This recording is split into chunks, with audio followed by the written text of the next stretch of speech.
गीता 18 के श्लोक नंबर 62 में भगवान स्वयं कह रहे हैं कि अर्जुन उस परमेश्वर की शरण में जा जिसकी कृपा से परम शांति व शाश्वत स्थान अर्थात सतलोक को प्राप्त होगा। वो परमेश्वर कौन है, कहां है, कैसा है, जानने के लिए कृपया अवश्य सुनिए जगत गुरु तत्वदर्शी संत रामपाल जी महाराज के अमृत वचन। दर्शकों, जगत गुरु संत रामपाल जी महाराज के अद्भुत अलौकिक सत्संग प्रवचनों ने हिंदुस्तान में ही नहीं बल्कि विश्व में एक आध्यात्मिक ज्ञान की क्रांति ला दी है। लाखों श्रद्धालुओं ने हमें इन सत्संगों के प्रसारण के लिए बधाई पत्र भेजे हैं। इसके साथ साथ कुछ श्रद्धालुओं ने कुछ शंकाएं भी हमारे को भेजी हैं। हमने उन सब श्रद्धालुओं की शंकाओं के निवारण के लिए संत रामपाल जी महाराज से भेंट की तथा महाराज जी से उन सभी शंकाओं का निवारण जाना जिसकी जिज्ञासा हमारे दर्शकों में बनी हुई है। तो आइए अब जानते हैं परम पूज्य जगत गुरु तत्वदर्शी संत रामपाल जी महाराज से आपकी हर शंका का समाधान। महाराज जी, गीता अध्याय 15 के श्लोक 4 में कहा है कि तत्वदर्शी संत की प्राप्ति के पश्चात उस परम पद की खोज करनी चाहिए कि जहां जाने के पश्चात प्राणी फिर संसार में लौटकर वापस नहीं आता। उस परम पद को प्राप्त करने की कौन सी साधना है, इसका प्रमाण कहाँ है, तथा जो भक्ति विधि व मंत्र आप जी बताते हैं इसका प्रमाण बताइए कि अन्य किस संत ने इस साधना से मोक्ष प्राप्त किया है। महाराज जी, तत्व ज्ञान किया है, कृपया प्रमाण सहित बताइए। श्रीमद् भगवद गीता अध्याय नंबर 8 के 13 में मंत्र में लिखा है, ओम इति एकाक्षरम ब्रह्म विवहारण माम अनुसमरण ये प्रयाति तजन देहम स याति परमाम गति। मुझ ब्रह्म का केवल एक ओम मंत्र है और जो इसकी अंतिम सांस तक इस ओम नाम का सिमरण करता हुआ जाता है तो ओम नाम से मिलने वाली जो परम गति वो प्राप्त हो जाती है। ओम नाम से मिलने वाली परम गति कौन सी है? ब्रह्म का मंत्र है, ब्रह्म लोक प्राप्त होता है। गीता अध्याय नंबर 8 के श्लोक नंबर 16 में ये भी स्पष्ट किया है कि ब्रह्म लोक में गए हुए प्राणी भी फिर जन्म मृत्यु में आते हैं। तो वो स्थिर नहीं है, वो परम गति नहीं हुई, वो मोक्ष नहीं हुआ जो गीता अध्याय नंबर 15 के श्लोक नंबर 4 में वर्णित है कि उसके पश्चात परमेश्वर के उस परम पद की खोज करनी चाहिए जहां जाने के बाद फिर लौटकर कभी संसार में नहीं आते। तो आज दास आपको ये क्लियर करना चाहेगा कि वो कौन से मंत्र हैं जिनसे मोक्ष होगा, वो शास्त्र अनुकूल साधना कौन सी है। और ये कंसेप्ट जब क्लियर हो जाएगा पुण्यात्मा तो अपने आप मन को जगह नहीं रहेगी कि तब बकवाद गढ़न की या किसी नकली संत के बीच में बढ़न की कितनी कोशिश कर लिए आपके हृदय में वो उसका ज्ञान समावेगा नहीं।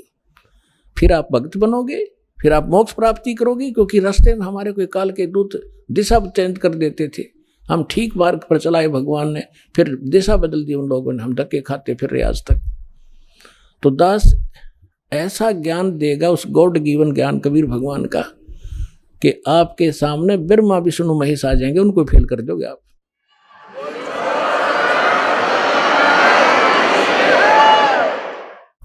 तो सबसे पहले आपको दिखाते हैं कि हमारे पवित्र सदग्रंथ जिनको हम शिरोधार्य मानते थे वो कौन सा मंत्र बताते थे और हमारे नकली धर्मगुरु हमें कौन से मंत्र रटवाते थे। देखिएगा, ये है श्रीमद् भगवद गीता और गीता प्रेस गोरख से प्रकाशित है। जयदयाल गोविंद का इसके अनुवादक हैं। अध्याय नंबर 8 का श्लोक नंबर 13 आपको दिखाते हैं। ये 8 का 13 नंबर, इसमें है ओम इति, ये ओम शब्द है, यहां इन्होंने अनुवाद भी किया है ओम ओम, ये ऐसा ओम प्रणव मंत्र है। ये ओम इति एकाक्षरम ब्रह्म व्यवहारन माम अनुसमरण ये प्रयाति तजनदेहम स याति परमाम गतिम। इन्होंने अनुवाद ठीक नहीं करना आया, ये लिखा है जो पुरुष, यहां से शुरू होता है इसका, जो पुरुष ओम ओम इस एक अक्षर रूप ब्रह्म को उच्चारण करता हुआ उसके अर्थ स्वरूप मुझ निर्गुण ब्रह्म का चिंतन करता हुआ शरीर त्याग कर जाता है, वह पुरुष परम गति को प्राप्त होता है। हमने ये लेना है कि ये ओम नाम है इसकी पूरी गीता में।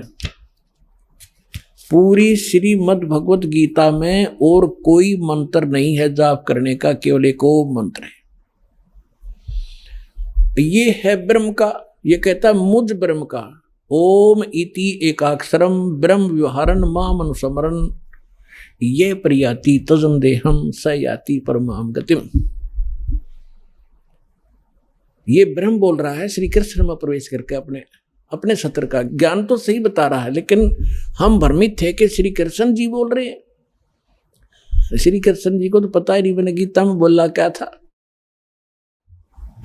अब गीता अध्याय नंबर 17 के श्लोक नंबर 23 में गीता ज्ञानदाता कहता है कि जो वो परमात्मा है, तत्ब्रह्म है, उसकी भक्ति तत्वदर्शी संत बतावेंगे, उनसे पूछो।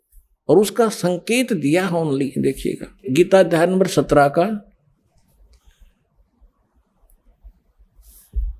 और ये श्लोक नंबर हम यहाँ आएंगे 23 पे। इसमें लिखा कि ओम तत्सत इति निर्देश ब्रह्मण तिर्विध समर्थ ब्राह्मणा तेन वेदा च यगा च विहिता पुरा। ये खुद का अनुवाद करते हैं ओम ओम तत् तत् सत सत। ऐसे यह 3 प्रकार का सच्चिदानंद घन ब्रह्म, ब्रह्मण सच्चिदानंद घन ब्रह्म अर्थात परम अक्षर ब्रह्म का नाम कहा है। ये है परम अक्षर ब्रह्म का नाम, और वो है केवल वो ओम मंत्र, वो है केवल ब्रह्म का मंत्र। अब जो दास आपको सिद्ध करना चाहता है कि ये गीता ज्ञान दाता ब्रह्म है और ब्रह्म का मंत्र है ओम, और ये ब्रह्मा विष्णु महेश का पिता है,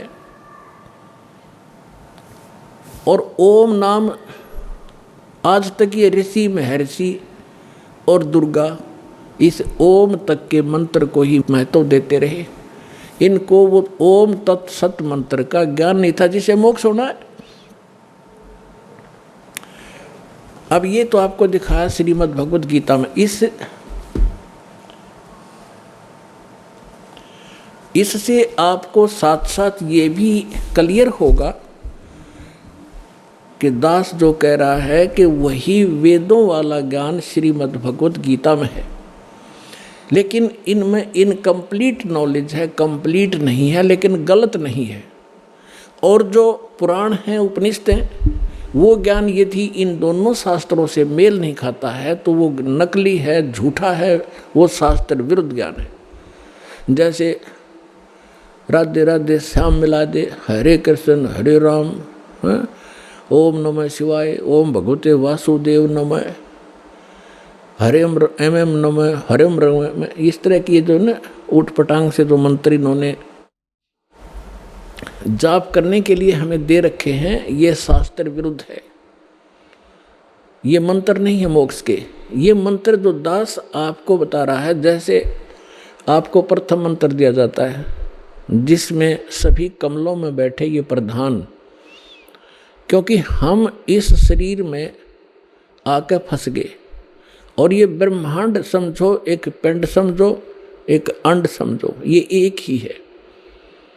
और हम इसे जब निकलेंगे, जब हम यहाँ से यहाँ के प्रधानों से जो हम सुविधाएं प्राप्त कर रहे हैं और हम ऋणी हो गए हैं, कर्जवान हो गए हैं, लोन हमारे पर गढ़ा हो गया कर्ज, तो हम इनसे बरी हो जाएंगे, तब हम चलेंगे।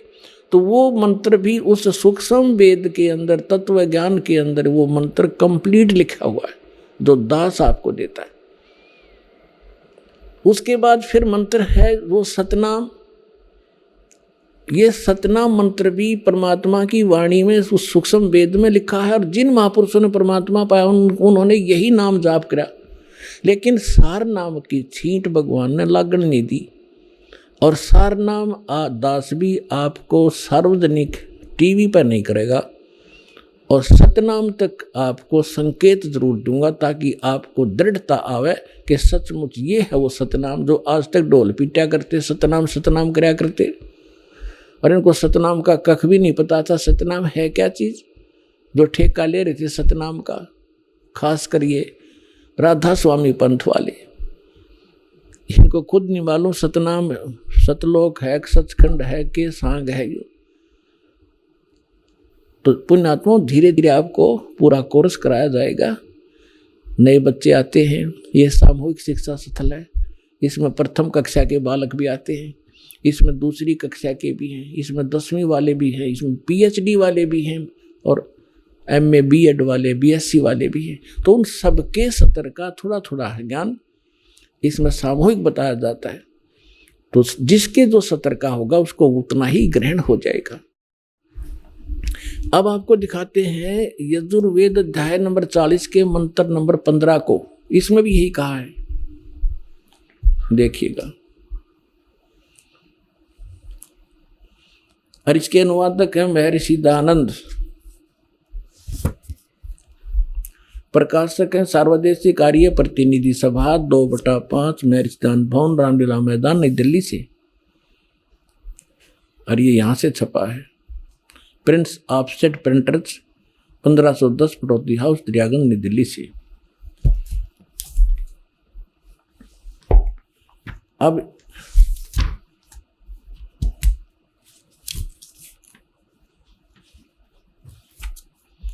ये देखिएगा, यजुर्वेद भाषा भाष्यम 44वां अध्याय 40वां अध्याय, और यहाँ ये 15वां मंत्र है। इसमें क्या लिखा है कि वायु अनिलम अमृतम अथिदम भस्मांतम शरीरम ओम करतो समर किलबे समर करतुम समर। कितना सिंपल मंत्र है। और इस अनुवाद करता नाड़ी ने महर्षि दयानंद ने अड़ंगा कर रखा है। क्या लिखा है? करतो माने हे कर्म करने वाले जीव तू शरीर छूटते समय। अब ये ओम मंत्र है ना, ओम, इसको क्योंकि इनका अनुवाद कर रहा है ये करतो, ये ओम ब्रैकेट में ले लिया।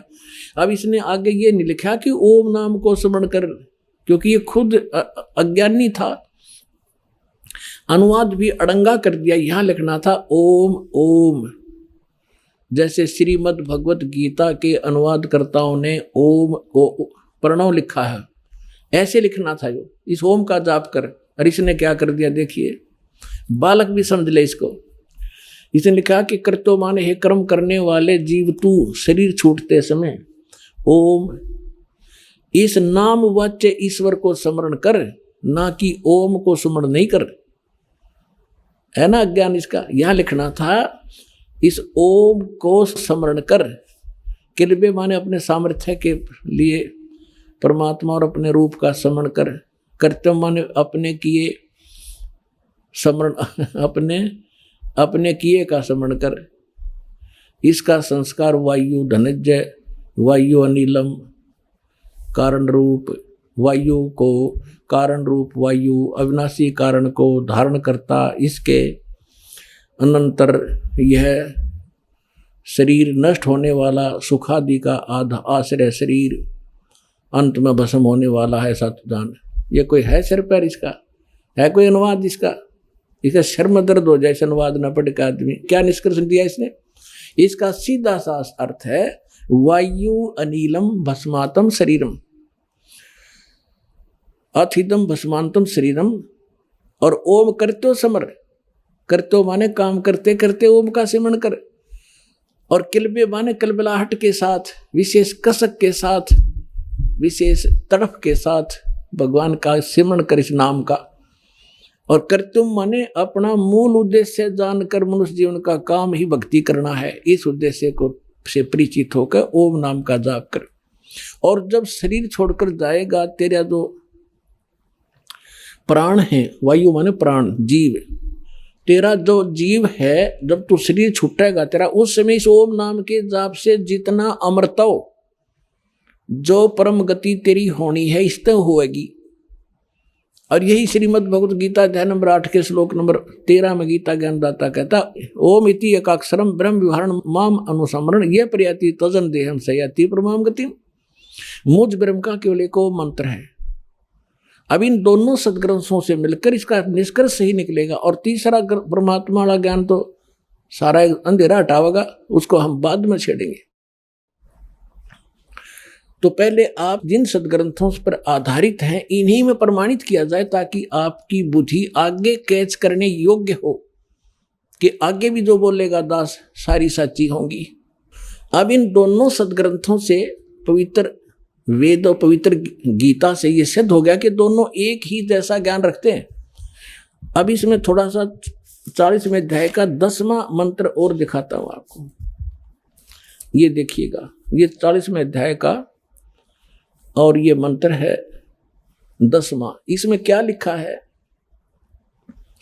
हे मनुष्य, जैसे धीराणाम मेधावी योगी विद्वानों से, धीराणाम माने तत्वदर्शी संतों से जो वचन सुनते हैं, ये वेद ज्ञानदाता कह रहा है, जैसे गीता में कह रहा हुआ है जो का तुम। और वे जो लोग हमारे लिए विचक्षरे माने विस्तार पूर्व कहते हैं, जो वे लोग संभवात माने संयोग जन्य कार्यों से, असंभवात माने उत्पन्न नहीं होने वाले कारण से। ये तो अटपट कर रहा था, इन्हें तो भांग का टूटा मार के और बैठ जाता, जो एंड बेंड अनुवाद कर दिया मैं ऋषि मान्य रहे थे इसने। अब इसमें संभवात माने उत्पन्न होना, ये स्पष्ट है इन्हीं के शब्दों में। असंभवात माने उत्पन्न नहीं होने वाला, और संभवात माने जन्य यानी उत्पन्न होने वाला, संभवात माने उत्पन्न होने वाला। इसका सीधा सा अर्थ है कि कोई तो आहु माने कहते हैं, कोई तो कहते हैं कि परमात्मा उत्पन्न नहीं होता, और कोई कहते हैं कि परमात्मा उत्पन्न होता श्री राम और श्री कृष्ण रूप में। तो इसमें लिखा है कि जो वो धीराणाम माने मेधावी विद्वान तत्वदर्शी संत, जिनका ज्ञान टिकाऊ है, दृढ़ ज्ञान जिसके पास है सच्चा, वे जो वचन सुनाते हैं, हे मनुष्यों, जैसे हम लोग इन तत्वदर्शी संतों विद्वानों से जो वचन सुनते हैं और वो बताते हैं, वो लोग हमारे साथ विस्तार के साथ हमें बताते हैं, तो उनको सुनो, उनको तुम भी सुनो। यो गीता ज्ञानदाता कहता है, जो वो बताना चाहते हैं उनको तुम भी सुनो। इसे सिद्ध है कि वेद में कंप्लीट ज्ञान नहीं है, जैसे गीता का ज्ञान है वैसा ही है। गीता अध्याय नंबर 4 के श्लोक नंबर 34 में कहा कि उस तत्व ज्ञान को जो सच्चिदानंदगण अपने मुख से बोलते हैं, वो तत्व ज्ञान है, उसको तत्वदर्शी संतों के पास जाकर समझ देखिएगा। अब श्रीमद् भगवत गीता उठा ली हमने, अध्याय नंबर 4 का और श्लोक नंबर 32 आपको दिखाते हैं।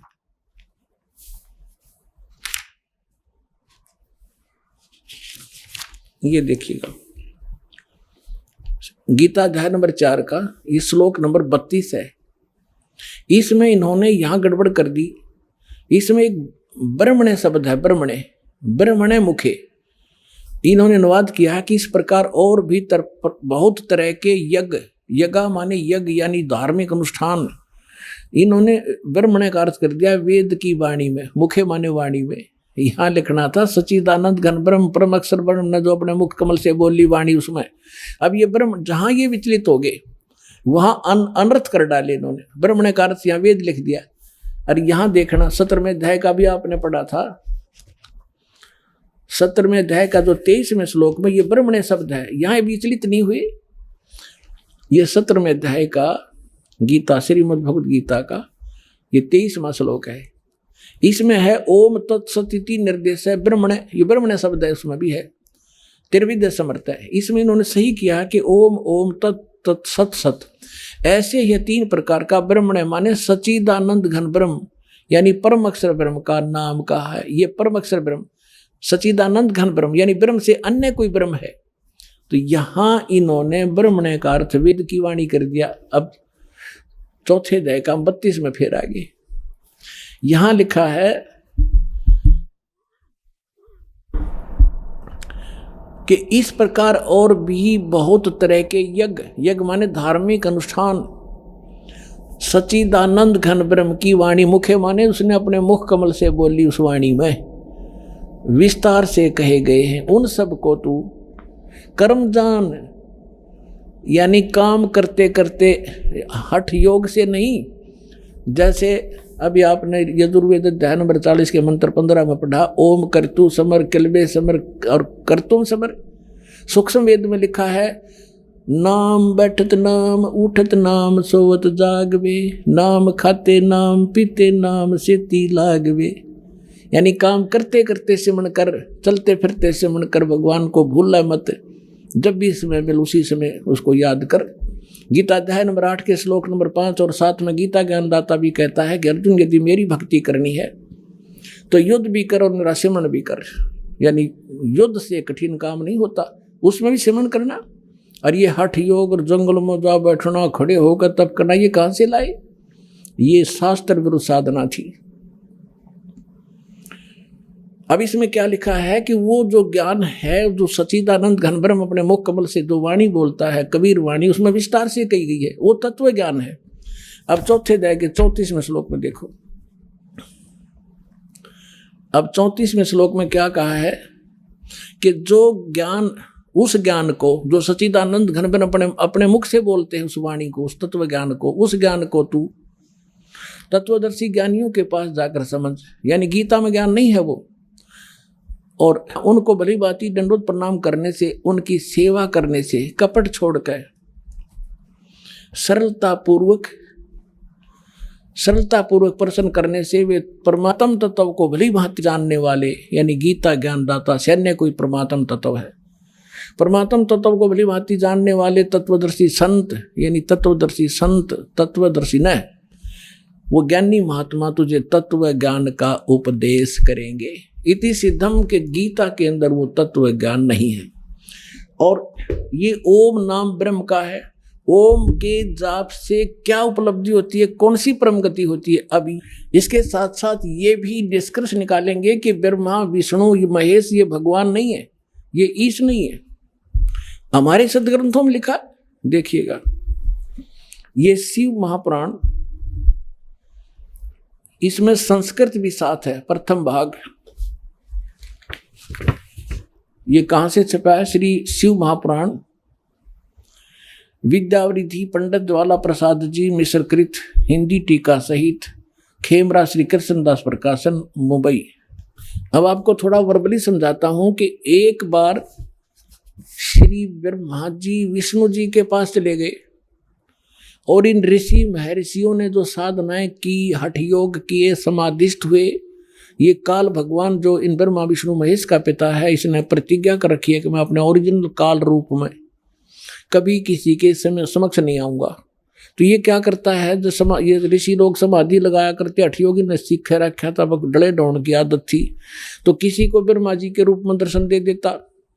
जो ब्रह्मा जी को ये आम ऋषि अपने पास ही देखा करते थे साकार में, किसी को विष्णु जी के रूप में दर्शन दे देता, किसी को शिव जी के रूप में, अपने पुत्रों के रूप में। तो जो साधक था वो ये कहने लग जाते, भाई ये ब्रह्मा जी खुद भगवान है, ये अपने को छुपाए बैठे हैं। इस बात से ब्रह्मा जी फूल गए, मैं प्रजापिता हूं। और जिनको विष्णु जी के रूप में दर्शन दिए उसने, वो विष्णु जी के गुणगान करने लगे कि ये सर्वेश्वर है, महेश्वर है, सारी सृष्टि रचने वाले यही है। इस बात से विष्णु जी को भ्रम हो गया कि मैं भगवान हूं। और इसी तरह शंकर भगवान की सती थी, जानो।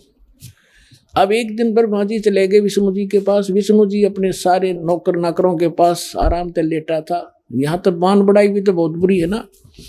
और ब्रह्मा जी आए, जब ये खड़े नहीं हुए और न ही सत्कार किया, अक्कदे मेरी बेइज्जती हो जाए, विष्णु जी ने सोची। तो ब्रह्मा जी ने कहा कि मैं तेरा बाप आया हूं और तू मुझे देखकर आकड़ पाड़ा है। विष्णु जी बोला कि मैं तेरा बाप हूं, तो मेरी नाभि कमल से उत्पन्न हुआ है।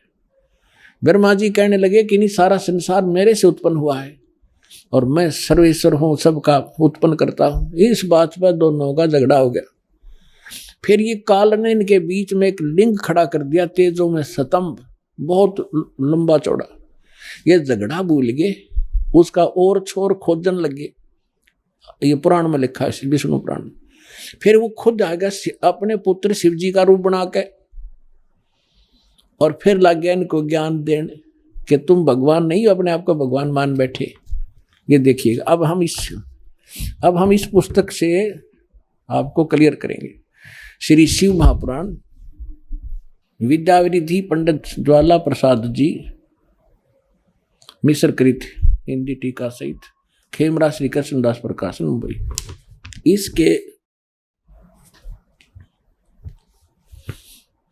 ये देखिएगा, विधवेश्वर संहिता है ये, 11 पृष्ठ पे विधवेश्वर संहिता अध्याय 6 भाग 1। इसमें लिखा है, नंदीकेश्वर बोले, जो शंकर भगवान का वाहन है, नंदीकेश्वर बोले कि हे योगेंद्र, आगे एक समय विष्णु भगवान शेष शैया पर अपने गरुड़ादि पार्षदों से संयुक्त लक्ष्मी सहित शयन करते थे, लेटे हुए थे। उस समय ब्रह्म ज्ञानियों में श्रेष्ठ ब्रह्मा जी अपनी इच्छा से वहां आए। सब प्रकार से सुंदर सेज पर शयन करते हुए कमल लोचन विष्णु जी से पूछने लगे, तुम कौन हो जो मुझे देखकर अभिमानी पुरुष के समान शयन करते हो? हे वत्स, हे बेटा। ब्रह्मा जी बोले विष्णु जी से कहने लगे कि हे बेटा उठो, मैं तेरा जनक आया हूं। हे वत्स उठो, देखो मैं तुम्हारा स्वामी आया हूं। आए हुए गुरु को देखकर, गुरु माने बड़े को, जो अभिमान करता है उस द्रोही मूड का प्रायश्चित होना उचित है।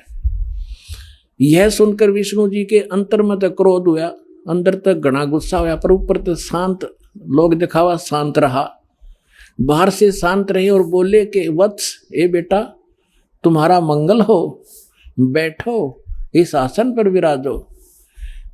इस समय तुम्हारा नेत्र कुटिल और मुख वक्र क्यों हो गया, यानी टेढ़ा मुंह क्यों कर रहा है, टेढ़ी आंख क्यों कर रहा है, तू आजा बैठ जा बेटा। ब्रह्मा जी बोले, हे वत्स, हे बेटा विष्णु, तुमको समय के प्रभाव से अभिमान है। हे पुत्र, मैं तुम्हारा रक्षक और जगत का पिता हूं। विष्णु जी बोले, ये सब जगत मुझ में स्थित है, तुम चोर के समान किस प्रकार अपना कहते हो? तुम मेरी नाभि कमल से उत्पन्न हुए हो, इससे मेरे पुत्र हो, मुझे पुत्र कहना व्यर्था है। अब तो देखो पुण्यात्मा, ये हमारे आचार्य शंकराचार्य, ये भी हमारे धर्मगुरु, इनकी पूजा करवाया करते। बालका तो भी कमजोर बुद्धि के व्यक्ति है।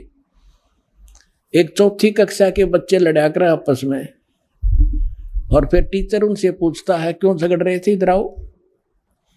वो उनमें से कहता, जी ये यूं बोला, मैं तेरा बाप है। वो दूसरा कहता, ना जी पहले यूं बोला, मैं तेरा बाप है, इसलिए लड़े थे हम, एक दूसरे को नो पकड़ रहे थे। ये हमारे भगवान लड़ा आपस में, वो कहे मैं तेरा बाप, वो नो कहे मैं तेरा बाप, तू मेरा बेटा, और फिर इनके बाप ना आके इनका छुटकारा करवाया। अब ये तो प्रसंग आगे ज्यादा ना बताकर, क्योंकि विषय आज थोड़ा सा दूसरा है। अब ये क्या हुआ कि फिर वो काल आ गया इनका पिता इनके बीच में, और उसने आके फिर इनको समझाया कि तुम भगवान नहीं हो। देखिएगा, और दिखाता हूं थोड़ा, एक झलक और रहेगी थोड़ी सी। अब हम ये 11 पृष्ठ पढ़ रहे हैं विधवेश्वर संहिता का। यहाँ आ गया, नंदीकेश्वर बोले, यहाँ तक हमने पढ़ लिया कि इससे मेरे पुत्र हुए, मुझे पुत्र कहना व्यर्था। नंदीकेश्वर बोले, इस प्रकार ब्रह्मा विष्णु दोनों ही रजोगुण से मुग्ध होकर विवाद करने लगे, लड़न लगे। मैं श्रेष्ठ हूं, मैं स्वामी हूं, ऐसा कहकर एक दूसरे को मारने की इच्छा से युद्ध करने में उत्सुक हुए। संपूर्ण देवता विमान में बैठकर उस महाअद्भुत युद्ध को देखने चले आए, और आकाश में उनके ऊपर फूल बरसाने लगे। देख लो यहाँ के देवता, अरे थरा गजब। ये तो कटका मरने में तैयार हो रहे दोनों भाई, हर देवता ऊपर तो फूल बरसावा, कहाँ कर दो काम, मरो लड़के, शाबाश, बहुत अच्छा काम कर रहे हो। ये थे हमारे, जो हम जिनको ईष्ट और जिन ग्रंथों को हम सत्य मानकर पढ़ा करते, इसमें खाक ज्ञान है। दो भाई लड़ रहे हों तो भला पुरुष बीच में बढ़ा कर बचाव करा कर, ना भाई नाश हो जाएगा, झगड़ा नहीं करा करते। अरे देवता फूल बरसावे, खूब सारा युद्ध बढ़िया, लड़ो मरो कटकर, देखो कौन सा तगड़ा है। अब फिर जब ये खुद आ गया, उनके बीच में खड़ा हो गया, स्तंभ खड़ा कर दिया। रविश अपने पुत्र शिवजी के रूप में खड़ा हुआ है काल। अब फिर ये क्या बताती है, देखिएगा 17 पृष्ठ पे विद्वेश्वर संहिता। अब 17 पृष्ठ पर आ गए हम। विद्वेश्वर संहिता भाग 1 अध्याय 9, वो 5 था। इसमें फिर यहीं से शुरू होता है कि नंदीकेश्वर फिर आगे बता रहे हैं। नंदीकेश्वर बोले, इस प्रकार भगवान ने उन नम्र हुए ब्रह्मा और विष्णु पर अनुग्रह करके क्या बताया, उनसे आगे फिर तो सारी सेना से उठाए। आगे क्या बताया कि उस सब को अपनी शक्ति से जीवित करा। यहां लिखा है, और उन दोनों की अज्ञानता, ब्रह्मा विष्णु महेश की अज्ञानता और वैर को दूर करने के अर्थ, यानी दूर करने के अर्थ उन दोनों से कहा, ब्रह्मा और विष्णु से कहा। उस काल ने वो भगवान जो आया था उसने क्या बताया कि मेरे सकल और निष्कल भेद से 2 रूप हैं, परंतु और ईश्वर नहीं। इस कारण से उनके 2 रूप नहीं हो सकते। पहला सतम रूप जो पिलर खड़ा कराया था, पीछे मूर्तिमान जो विष्णु के शिव के रूप में खड़ा हुआ, वो रूप धारण किया। तो इससे ब्रह्म रूप निष्फल नहीं, निष्कल है, वो निराकार है। और ईश्वर रूप सगुण, मैं शंकर रूप में तो सगुण हूं, और वो सतम खड़ा कर दिया था, वो निष्कल था। अब क्या कहता, ये दोनों रूप सिद्ध हैं, दूसरे किसी के नहीं हो सकते। इस कारण से तुम दोनों को अथवा दूसरों को ईश्वरत्व की प्राप्ति नहीं हो सकती। तुमने जो अज्ञानता से अपने को ईश माना, अपने आप को भगवान मान लिया, मैं भगवान हूं, यह बड़ा ही अद्भुत हुआ। उसे दूर करने को ही मैं रण स्थान में आया। अब तुम अपना अभिमान त्याग कर मुझ ईश्वर में अपनी बुद्धि लगाओ। मेरे प्रसाद से लोक में सब अर्थ प्रकाश करते हैं। एक तो ये सिद्ध हो गया कि ब्रह्मा विष्णु और शिव जी ये भगवान नहीं है। या अब तक तो ब्रह्मा और विष्णु के बारे में इसने कहा है कि तुम ईश नहीं हो, तुम भगवान नहीं हो। तुमने अपने आप को गलती से अपने आप को भगवान मान लिया। आगे देखो, मैं ही परब्रह्म हूं और मेरा ही अकल और अकल रूप है। ब्रह्म होने से मैं ईश्वर हूं। अनुग्रह आदि का मेरा कर्तव्य है। यहां फिर बताया है, और जगत के वर्धक होने से मैं ब्रह्मा हूं। हे ब्रह्म केशव, समतव और व्यापक होने से मैं आत्मा हूं।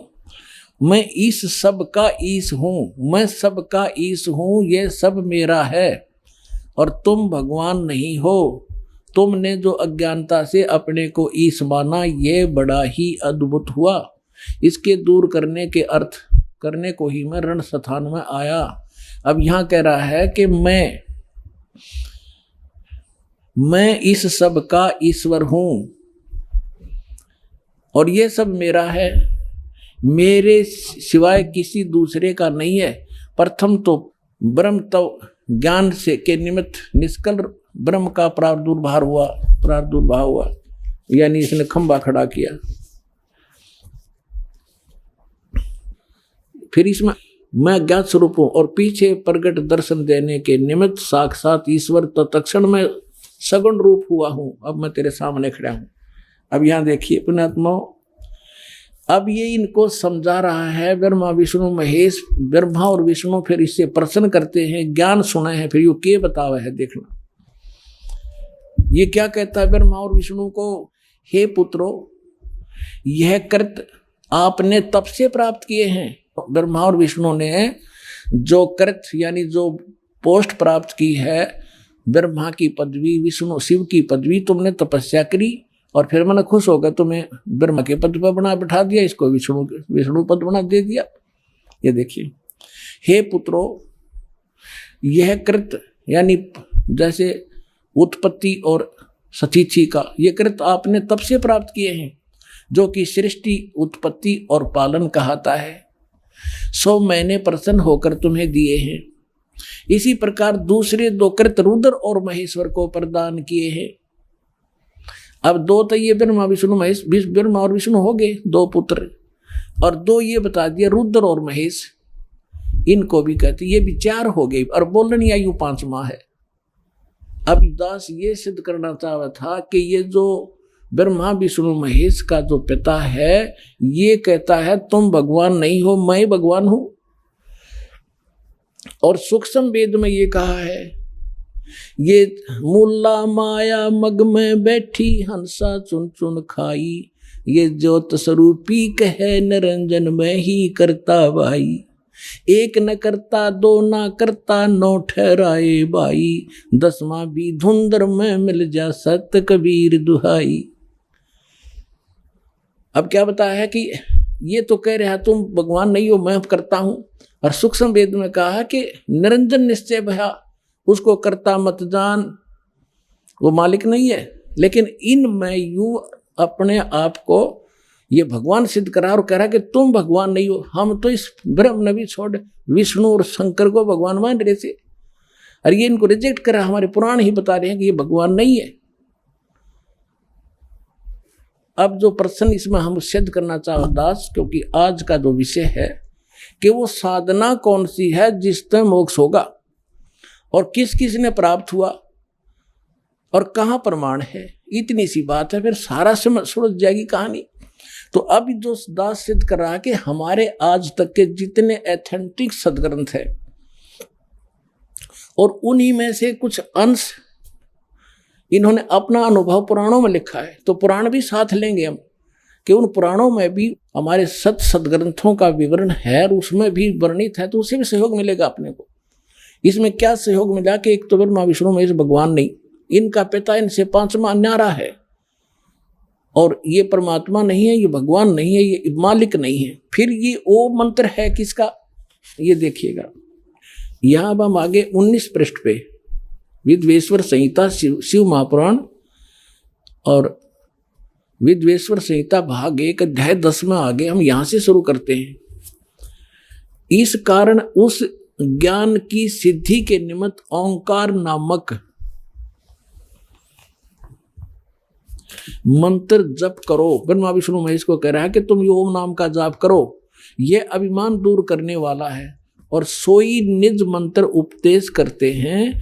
यह ओंकार मेरे मुख से उत्पन्न होने से, ये काल कह रहा है ब्रह्म, मेरे मुख से उत्पन्न होने से मेरे ही स्वरूप का बोधक है, रूप का बोधक है, और ये महामंगल करने वाला है। यह वाचक है, मैं वाच्य हूं। यह मंत्र मेरा आत्मा है, इसके स्मरण से मेरा स्मरण होता है। ब्रह्मा विष्णु महेश का पिता है ये ब्रह्म, मेरा स्मरण होता है ओम। ओम का उत्तर की ओर के मुख से अकार उत्पन्न हुआ, पश्चिम के मुख से उकार, दक्षिण के मुख से मकार, और पूर्व के मुख से बिंदु, और मध्य के मुख से नाद उत्पन्न हुआ। इस प्रकार 5 प्रकार से यह निर्गत हुआ, वह सब एक होकर ओम ऐसा एक अक्षर हो जाता है। अब हम आते हैं श्रीमद् भगवद गीता अध्याय नंबर 8 के श्लोक नंबर 13 पे। उसमें लिखा कि ओम इति एकाक्षरम ब्रह्म व्यवहारण माम अनुसमरण ये परियाति तजन देहम सयाति परमाम गतिम। मुझ ब्रह्म का एक केवल ओम अक्षर है, इति नथिंग एल्स ओनली, और अंतिम सांस तक सिमरण करता शरीर छोड़कर जाता, वो परम गति को प्राप्त होता। कौन सी? इस ओम से मिलने वाली परम गति।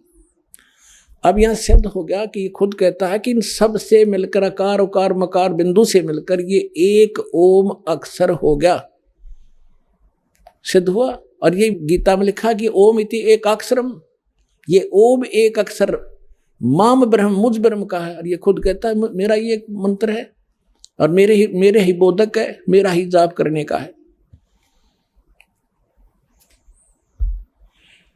और पुण्यात्माओं जो ये हमें मूर्ख बनाते हैं, ओम नमः शिवाय कहते ये 5 अक्षरों का बन गया। इसमें कहीं भी मूल संस्कृत में ये ओम नमः शिवाय इस पुराण में भी नहीं लिखा, और ना यह अनुवादकर्ता ने अनुवाद किया है इस पुराण में।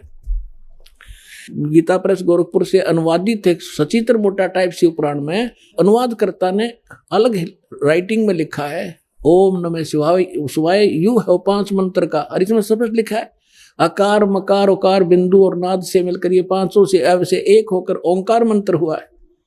अरे हटा दिया वहां पर ओम नमः शिवाय बढ़ा दिया इसका, इसमें कोई ओम नमः शिवाय नहीं है, क्योंकि श्रीमद् भगवद गीता में और वेदों में जो मंत्र है वो शास्त्र अनुकूल साधना, उसके अतिरिक्त कोई बनाता वो सत साधना नहीं है। अब ये प्रश्न हो गया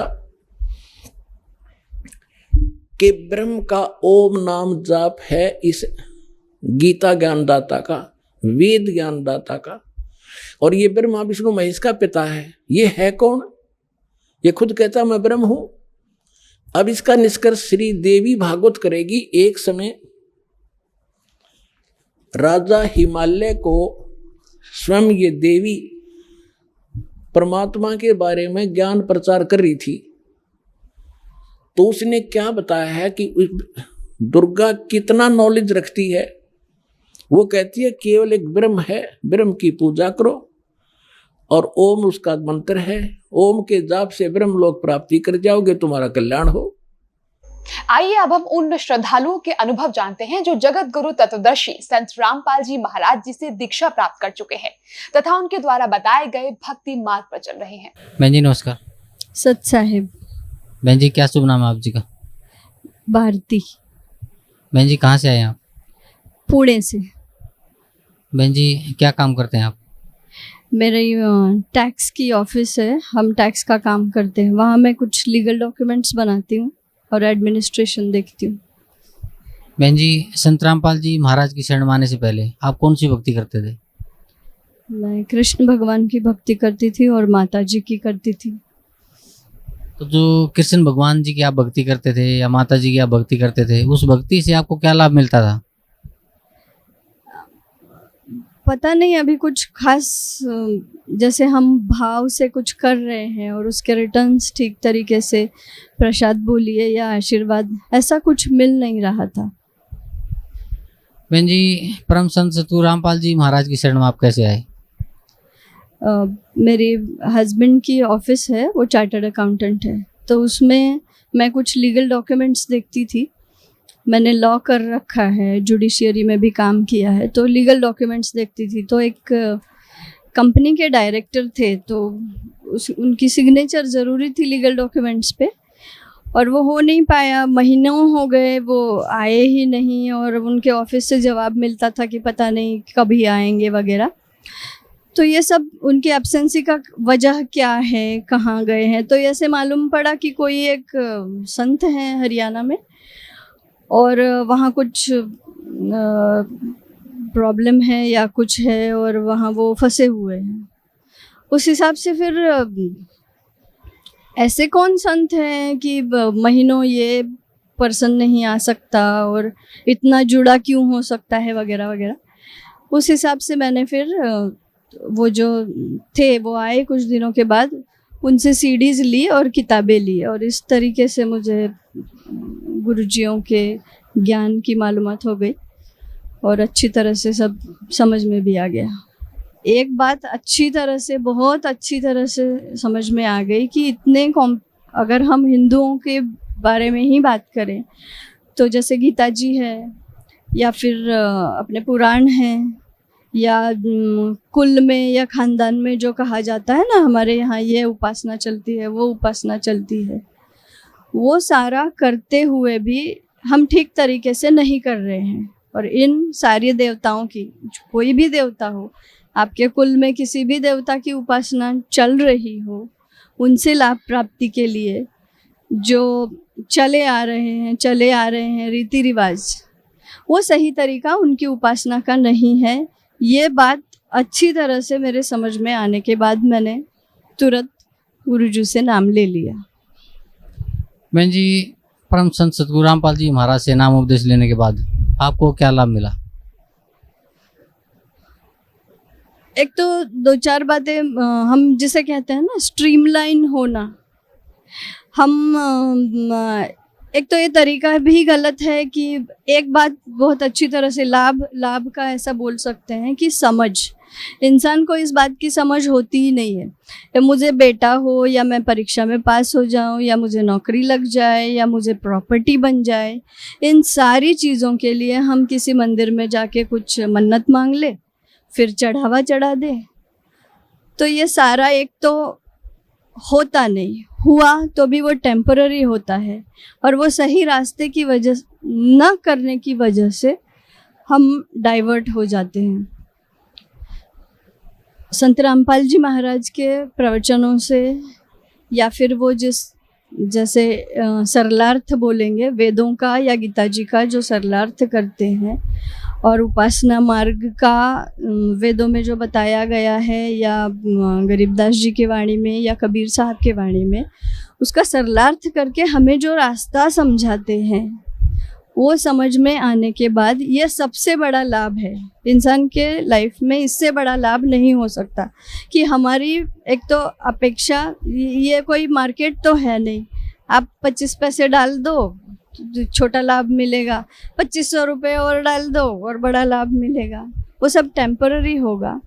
सही तरीका क्या है इन देवताओं की उपासना करने का, ये मुझे उनके प्रवचन सुन के और सारे सरलार्थ वगैरह सुन के अपनी सोच से और उनकी कृपा से समझ में आया। तो बहन जी, आपका कहने का मतलब है कि परम संत सतगुरु रामपाल जी महाराज से नाम उपदेश लेने के बाद आपको एक यथार्थ भक्ति समझ में आई कि किस भगवान की भक्ति करनी चाहिए, कैसे करनी चाहिए। तो उस भक्ति का जो परम संत सतगुरु रामपाल जी महाराज ने आपको भक्ति दी है, उस भक्ति का आपको क्या लाभ मिला है? आध्यात्मिक हो, भौतिक हो, शारीरिक हो, वो कृपा हमारे दर्शकों को बताइए। देखो, ये एक तो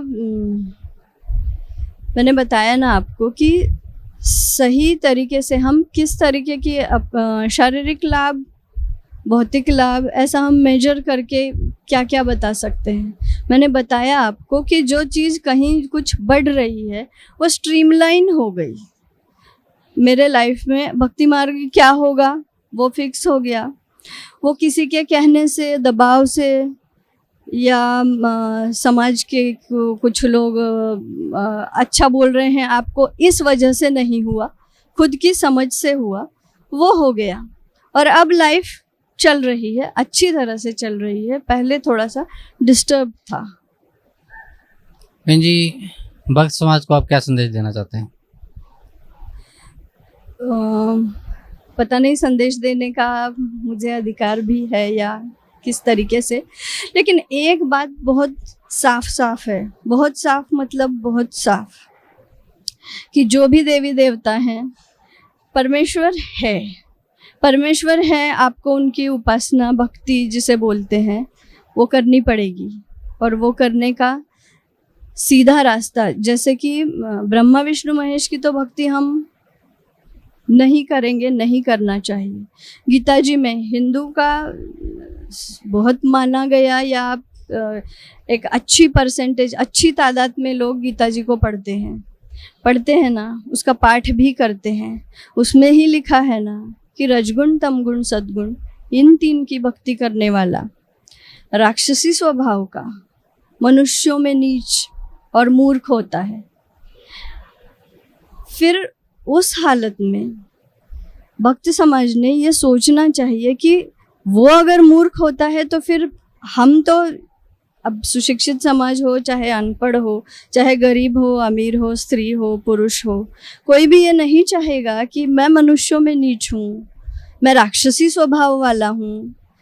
मैं समाज में देखती हूँ लोग स्टेटस के नीचे या अपने किसी आर्थिक परिस्थिति की वजह से रात में तो दारू पिएंगे, मांस भी खाएंगे, और बड़े धूमधाम से हमारे कुल में तो चलता है करके जो भी उनके देवी देवता हैं उनकी पूजाएं करते हैं। भक्त समाज को क्या ये बात समझना नहीं चाहिए कि आप शराब पियोगे, मांस खाओगे और ऐसी कोई भक्ति करोगे, आप संत रामपाल जी महाराज के यहाँ आओगे तो ये बात ठीक तरीके से समझ में आती है कि सही भक्ति क्या होती है। आपका स्टेटस कुछ भी हो, इस इस जन्म के आगे, इस शरीर के जन्म के आगे भी कुछ है, और जो आपके साथ अंत तक चलता है। कितने भक्त लोग इस बात की सोच करते हैं, हम बहुत पढ़े लिखे हैं, हमारी स्टेटस अच्छी है, हमारी इनकम अच्छी है, ऐसा सोच के ये लोग भक्ति एक तो करते नहीं, करते तो मनमानी करते हैं। भक्त समाज को मैं ये कहना चाहूँगी कि पहले इस बात को आप समझिए क्या कि भक्ति कैसी की जाती है। परमेश्वर है, सही है, उनकी भक्ति भी करना चाहिए, ये भी सही है, लेकिन हम मनमाने तरीके से या हमारे जो कुलों से चलता आ रहा है, शायद कहा सुनी में, देखा देखी में ये बातें आगे आगे बढ़ती गई। हमने कभी उसे हमारे ग्रंथों के साथ, जो टेक्स्ट है, जो प्रॉपर गाइड हैं, उनके साथ हमने कभी जोखा परखा नहीं है। तो भक्त समाज से मैं विनती करूंगी कि अगर आप चाहते हैं आपके जो भी इष्ट हैं उनसे आपको पूरा पूरा फल मिले, और पूरा फल मिलने के लिए उसकी भक्ति विधि क्या है ये जाननी है। हमारे वेदों में, गीता जी में, या जिस भी टेक्स्ट पे आप पूरा भरोसा करते हो वो सही है क्या, वो समझने के लिए उसका अर्थ क्या है, उसमें सही सही क्या लिखा है, उसका सही सरलार्थ क्या है, ये समझने के लिए आपको संत रामपाल जी महाराज की शरण में आना होगा। वो जो बता रहे हैं उस पर गौर करना होगा, समझना होगा, और अगर ईश्वर की कृपा हुई और वो जो बता रहे हैं, बताने की कोशिश कर रहे हैं, वो समझ पड़ा, तो फिर आपसे बड़ा फल पाने वाला कोई होगा नहीं। लेकिन आओगे नहीं, समझोगे नहीं, हमारा कुल, वहाँ की मर्यादा, बड़ों ने जो कहा वो झूठ कहा क्या, या हम पढ़े लिखे हैं, या हमारी फैमिली स्टेटस क्या है, या फिर समाज में हमारा क्या होगा, इन सारी बातों को ध्यान में लेके सत्य से मुंह मोड़ोगे तो आज नहीं तो कल उसका परिणाम बहुत गलत आएगा। बहन जी, परम संत सतगुरु रामपाल जी महाराज ने दुनिया के सभी धार्मिक गुरुओं को शास्त्रार्थ के लिए आमंत्रित किया है, तो आपको कैसा लगता है? एक तो ऐसी बात हो जाती है कि किसी को भी अपना ईगो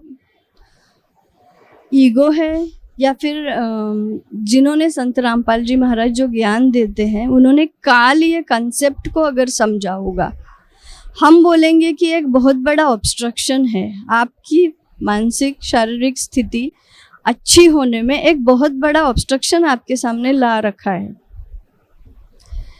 ये ऑब्स्ट्रक्शन को पार करने के लिए मुझे मेरा ईगो छोड़ना पड़ेगा, समझना पड़ेगा। ये बातें ध्यान में न आने की वजह से हमारे गुरुजी ने जो सबको बुलाया है चर्चा के लिए, ये तो बहुत अच्छी बात है, लेकिन उन्हें ये बात समझनी होगी कि चलो सामने वाला जो कह रहा है वो क्या कह रहा है उस पर गौर करें, और हमारे पास अगर जवाब है तो आगे आके दे।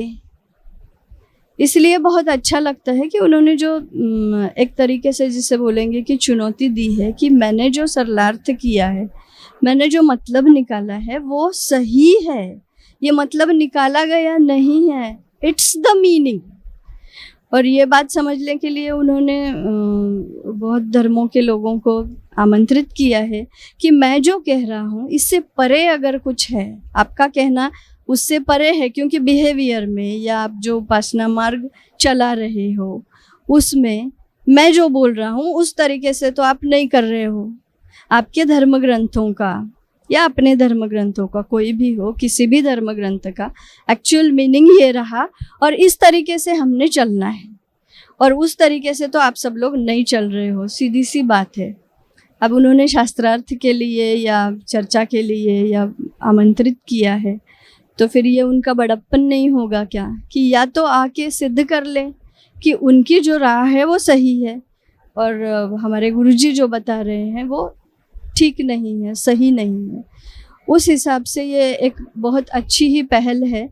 सिर्फ सामने वाला कितना निर्भय और अपने ज्ञान के प्रति आशंकित नहीं है तो वो ज़रूर आएंगे। नहीं आए तो इसका मतलब हम निकाल सकते हैं कि शायद वे अपने ज्ञान के प्रति आशंकित हो। बहन जी, what is the main purpose of human life? Main purpose of human life, it depends on the person who has understood the purpose.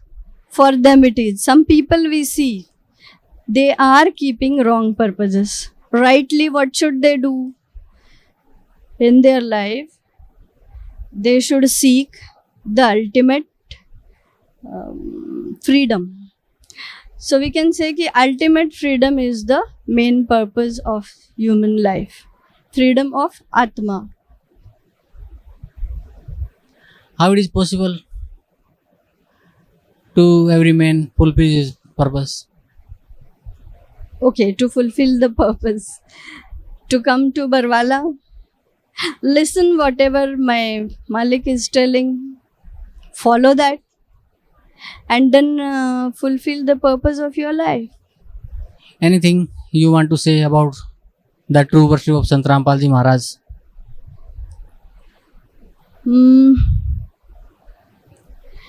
I really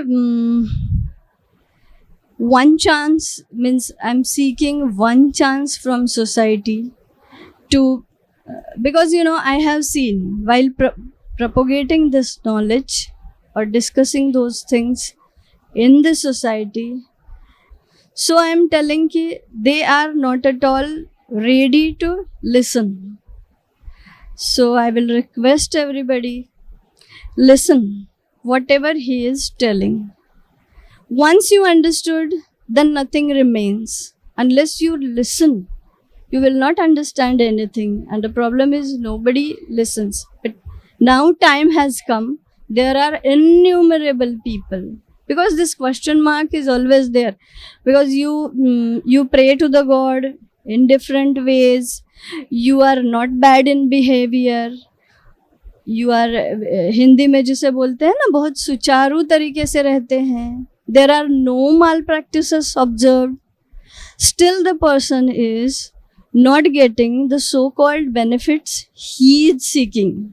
The benefits sought are right or wrong is other issue, but whatever they are seeking, they are not getting. Why? Because the right way is not followed. So I will request everybody, just listen, just try to understand what he is telling. Then if you have really understood, you will not leave it back, you will follow it. And once you will follow it, when the right road sought or road you are following is correct, you will reach the goal. It's so simple and straight. One more thing I need to tell you, whenever you will go outside in the society, and those spiritual things, whenever you feel to listen or you feel to interpret or you feel to understand, the people who are making you understand are, I feel, we can see that are they really clear in their ideas? So they make you understand in such a difficult way, and my Guruji, my Malik, has explained those meaning of Vedas and Bhagavad Gita in such a simple way that even a layman, not much learned person, can easily understand what he is telling. So, but for that, what is to be done? You have to listen what he is telling. Thank you, madam. Thank you so much. Welcome.